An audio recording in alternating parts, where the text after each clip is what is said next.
এই টেপি, একটু নিচের দোকান থেকে একটা বড় প্যাকেট চাউমিন আর একটা সসের বোতল এনে দে না। না না, আমি যেতে পারবো না, তুমি যাও, আমি যেতে পারবো না। আরে এরকম করিস না, তোর পিসিমণি এসেছে, একটু চাউমিন খেতে চেয়েছে, ঘরে একটু চাউমিন নেই, তাড়াতাড়ি জানা মা। মা প্লিজ, আমি যাবো না, আমার ভালো লাগছে না, তুমি যাও না। উফ, এই মেয়েটার এত জেদ হয়েছে না, কি যে করি। আচ্ছা ঠিক আছে, এই টাকা থেকে যা বাঁচবে তুই তোর কাছে রেখে দিস, নে এবার তো যা। ওই টাকাটা থেকে যা বাঁচবে সেটা আমার। ঠিক আছে ঠিক আছে, দাও দাও। নে ধর ধর। হ্যাঁ যাচ্ছি যাচ্ছি, এক্ষুনি যাচ্ছি। দাদা, একটা বড় প্যাকেট চাউমিন আর একটা বড় সস দাও, এই নাও। হ্যাঁ হ্যাঁ, দিচ্ছি দিচ্ছি। এই নিন। দাও। হ্যাঁ, এ কি দাদা, আমাকে বাকি খুচরোটা দিচ্ছে না কেন?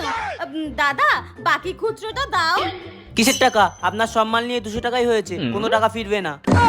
হ্যাঁ, সব মাল নিয়ে 200 টাকাই হয়েছে, তার মানে মা আমার সাথে বেইমানি করলো। ধরে ভালো লাগে না।